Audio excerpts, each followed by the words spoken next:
Hey, have you ever struggled to get people to do what you need them to do?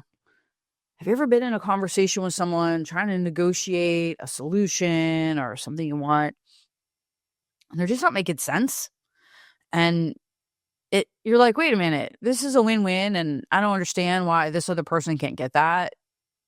Do you see other people getting stuff done in supply chain almost effortlessly, and you can't get stuff done? Well, I know why. And listen to this podcast, and I'm going to tell you. Welcome back to my podcast, Supply Chain Wake Up. This is Kimberly Reuter, and I'm your business advisor and supply chain expert. So welcome back. As you guys know, in addition to doing a supply chain, I do a lot of startups because almost every startup, e-commerce startup, needs a supply chain expert to help them get up and running. So I work with a lot of startups. And I've had a really long career in supply chain, moving freight all over the world, working with truckers, freight forwarders, steamship lines, customs officials all over the world, postal carriers, everything. And if you work in supply chain, you know that your vendors are what really make it happen. And if you are a vendor, you know that you're reliant on other vendors to make your job easier. So if you're a trucking company, you really need a good freight forwarder that's making you look good by making sure you have all the information in advance, right? So we're all dependent on each other. And a lot of times we get in a position where we need something to happen that maybe somebody else doesn't want to make happen. Or they don't want to do it, or it seems like they don't want to do it, or they're not doing it well. Whatever the situation is, here's what's going on. You're not actually negotiating with the person that's standing in front of you. I know, that seems really weird, right? You're like, no, I'm talking to Bob. What do you mean? I'm negotiating with Bob. If I'm negotiating with Bob, what are you talking about? I'm not talking to Bob. I'm looking at Bob. I'm talking to Bob. You're not talking to Bob. You're talking to Bob's shadow. Yep. There's this concept that I learned decades ago called shadow negotiations. And that is this. Every person has a shadow. And that shadow is their deep beliefs, their deep fears, whatever it is. It's truly what kind of drives them every day. It's that unconscious voice that helps them make a decision, that helps them say yes or no. It's that unconscious voice that creates their bias on how they see the world and how they want to move forward and move through it. That's the shadow. That's the thing that's lurking behind each one of us. And we all have one. We all have a shadow. Some of us know about our shadows. Some of us don't know about our shadows. Sometimes you never know about a shadow. Shadows are always there, and you can never really control them, but you can know about them. So as an example, if you were negotiating with me and you were trying to tell me exactly how to do something that I knew how to do, you would probably get a bad reaction out of me. That would be like, yeah, all right, okay now. Yep, I got it. Okay, I don't need that, thank you. And it would be a very cold response. That's my shadow. That is the don't tell me what to do shadow, right? It had nothing to do with this actual conversation, what you said, how you said it, how you brought it to my table, any of that. It has everything to do with my shadow, what it heard, and how it reacted. So that's what the shadow is. The shadow, some people will call it the ego. It is a little bit of ego. It's a lot of fear. But it's really that little thing that stands behind someone. Sometimes it's big, it's not really little. That really motivates them. It's their true driver. I don't want to say it's their soul, but it's their shadow. And it's with them all the time. And it carries all their shitty baggage with it. So why am I going on about this? Why is, as a supply chain expert and professional, going on about the shadow? Well, first of all, we're going to talk about some more stuff coming up in these episodes about change leadership, about innovation and transformation. And the shadow comes into all those conversations. So that's why we're going to talk about it. But in addition to that, once you can understand the shadow, once you can see the shadows, once you can talk to the shadows, once you can understand the shadows, it becomes much easier to get shit done in supply chain. You may hear other people kind of talk about this, and it'll come up in context as stroking someone's ego or fluffing someone or, doing something to flatter someone. This is beyond that. This is not about manipulation. This is about understanding and maybe a little bit of manipulation if you need it. Okay, so how do you know when the shadow has come into the conversation and you're dealing with the shadow? Number one, the conversation starts to not make sense. Okay, so we'll put it in a real binary point of view. Okay, so you faxed over or that's girl. See, that's how old I am. Faxes. Okay, you transmitted a delivery order to a trucking company 2 weeks ago. Right? So you call, your freight's been free. It's been available for about 2 days, and you haven't gotten a notice that it's been picked up. So we call a trucker and you go, hey man, I sent a delivery order over on, October or whatever. And, I haven't seen a pickup yet. Okay. And he immediately goes into, we didn't get the delivery order. I don't know what you're talking about. You're full of shit. That didn't happen. You have to give me proof. He immediately goes into defensive. Okay. That's not normal. The right way to kind of answer that question is, oh shit, let me go see where it is. Did we miss it? Okay. The shadow, when they jump into that defensiveness, has already entered the conversation. Yes. Because that makes no sense, right? It makes no sense for them to be like, no, I didn't get it. You're full of shit. Wait a minute. Did you even go check your fax machine? Did you check your inbox? Are you sure you didn't miss it? Well, before you go put it back on me, what the fuck? Right. It's the shadow. In that situation, that shadow was scared. The shadow probably knew that he fucked up. And he missed the delivery order. And the shadow was scared. That was fear. Afraid that he messed up. Afraid he's going to lose his job. Afraid that he is going to cost the company money. And more importantly, he was afraid that he would be embarrassed. He was afraid that he would be called out for making a mistake. That's fear talking. That's the shadow. That's when you know you're talking to a shadow. When somebody starts making weird comments and trying to divert you in a different direction or giving reasons that don't make sense, another great example that you're talking to a shadow is that's how we've always done it. Yeah, that's a shadow right there. That is a fear shadow. Sorry, Kim. I really appreciate your input and all the work that you've done here, but I'm sorry. That's just how we've always done it. Shadow. That is fear. That is shadow talk. That is the shadow. It makes no sense. It makes absolutely no sense. Why would you hire a very expensive supply chain consultant, myself, to come in, tear apart everything that you're doing, dig into everybody's shorts to see what's going on, and then tell them something completely non-sequential, like you're too quick, or we don't want to move that fast, or well, that's not the problem we wanted you to solve. Well, hold on a second. Your supply chain is sinking. It's dragging your company down with you. What's going on here? This doesn't make sense. It's the shadows. The shadows are now talking. And what'll happen is like my shadow starts showing up and she starts talking. And now the shadows are having all this big old conversation. So that's why you got to know your shadow. My shadow is always a fear of not performing and doing an excellent job. So I'm always going to be like, what? We should go faster. We should do more. Because my shadow always thinks that I'm not doing enough. That's what my shadow does. But when you hear these conversations that just don't make sense, or people diverting you, right? Oh, I'd love to understand what happened here. What's this process? Can you tell me more about it? Oh, I don't have time. I need to get back. I'm so busy. So-and-so will get that back to you. Over here. Oh, we don't need to do that. All that's all shadow. That is all shadow talk. So now you can recognize the shadow. When you start having these weird things, you're like, what the fuck is she talking about? That's a shadow. So now that you know the shadow, you can recognize the shadow, you can see the shadow. What do you do with the shadow? Now, what do you do with the shadow? How do you use the shadow to your advantage? How do you get people to do what you need them to do by talking to their shadows? I'm going to tell you all some secrets because this is how I'm able to get it done. One, you recognize your shadow. I've just told you how to know you're talking to a shadow.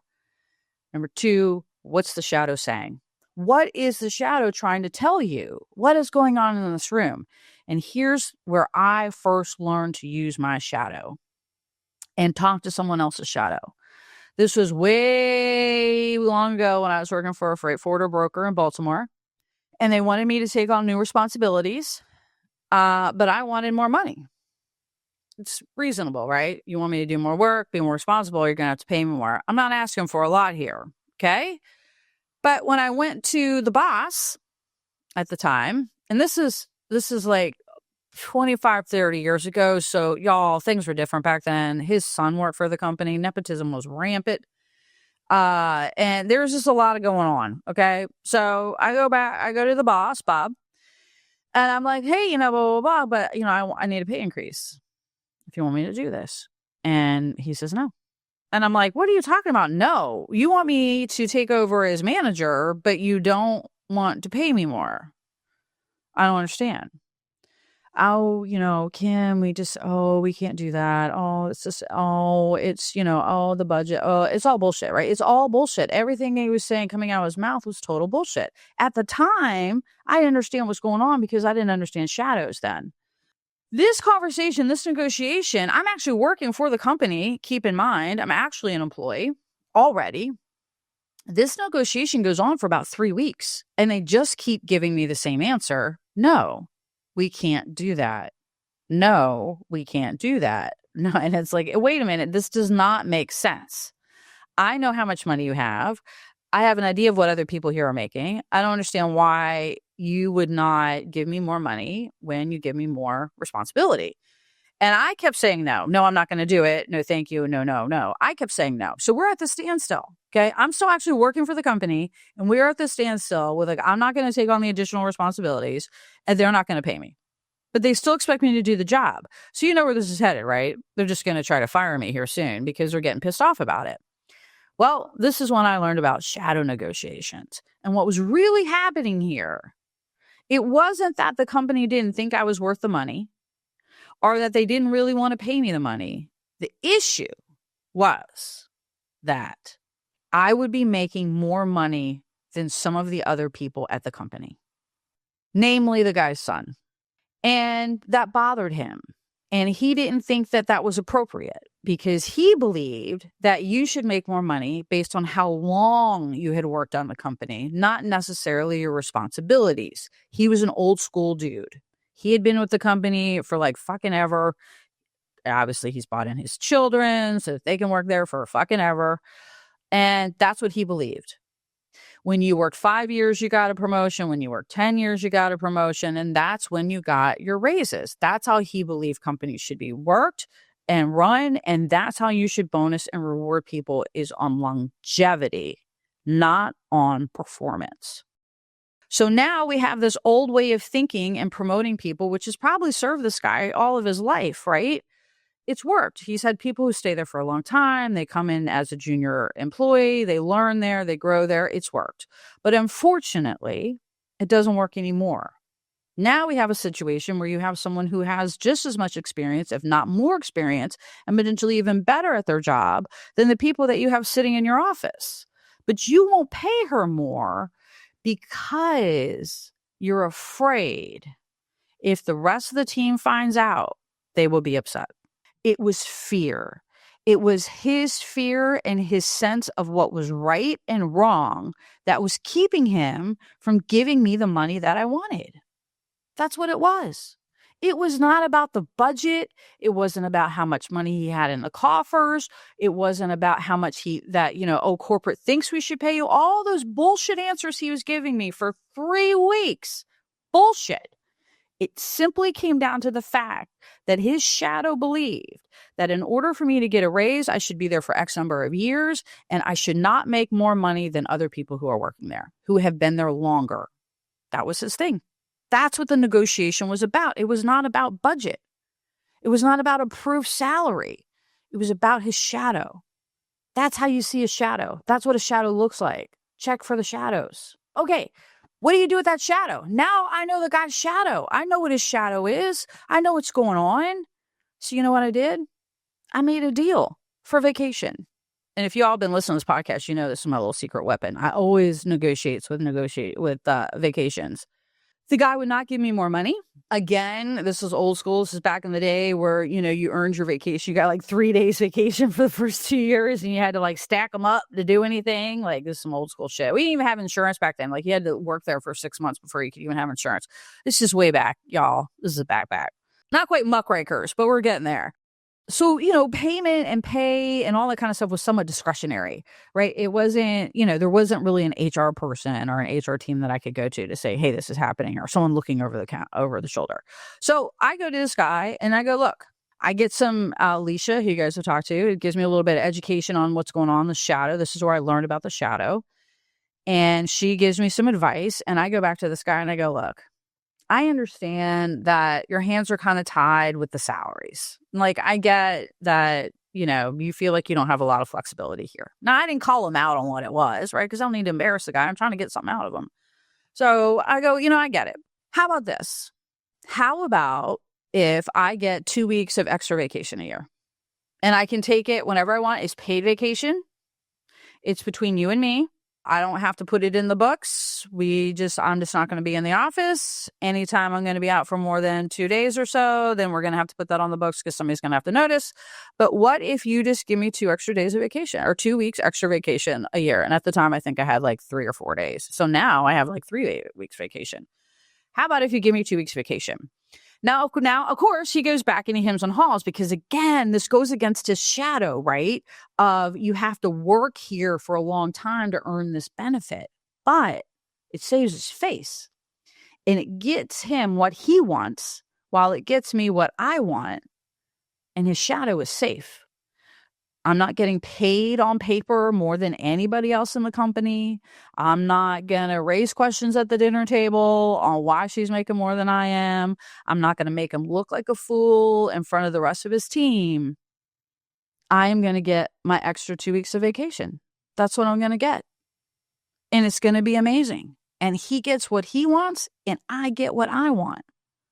And the shadows are happy shadows.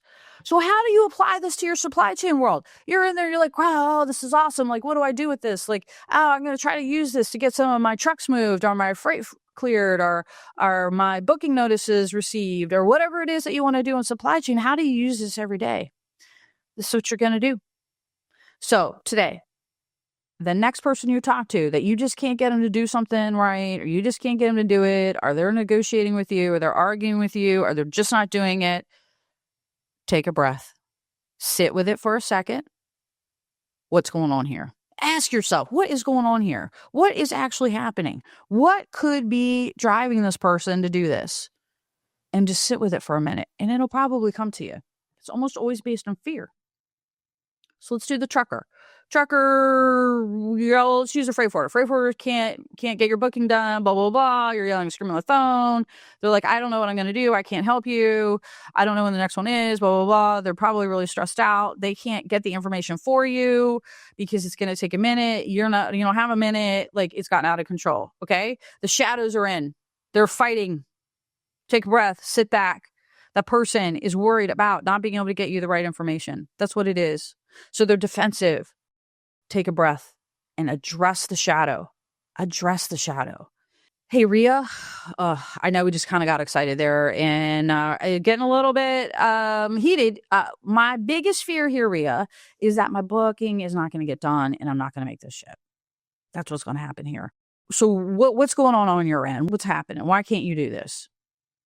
And Rhea's going to tell you, well, this, that, and the other, blah, blah, blah. And some of it's going to make sense and some of it's not going to make sense. But you're going to keep going with Rhea. And you're going to go, hey, Rhea. Okay, great. So if this goes sideways, what's going to happen? Oh, your boss is going to find out. He's going to get mad. Okay, great. Let's not do that. How can I help you? How can we make this move forward? How can I make you look good? That's almost always what it is. How can I make you look good? How can I help you save this? It's almost always what you're doing. That is almost always the answer, because then you have addressed their shadow, their fear of failure, their fear of being called out, their fear of being seen as incompetent, their fear of losing their job. You've addressed it. Hey, I know you're worried about this, but let's see if we can't get this out there together. How can we move forward together? When you address it that way, when you talk to the shadow, you get shit done. I cannot tell you how many unpleasant, unpopular customs agents, truckers, stevedores that I have worked with in the past whose reputations are like, you ain't ever going to get nothing out of that guy. Trust me, Kim, that guy's a pain in the ass. I had him eating out my hand every time because I addressed their shadow. I understood what they were worried about, what was making them scared, what kept them up at night. I got in their heads. And once I could do that, I could help them help themselves. Yeah, it was beautiful. Look for the shadows. Talk to the shadows. That's what's really going on. You can't get shit done. You're not talking to the shadows. All right, y'all. That's me for today. Go talk to the shadows.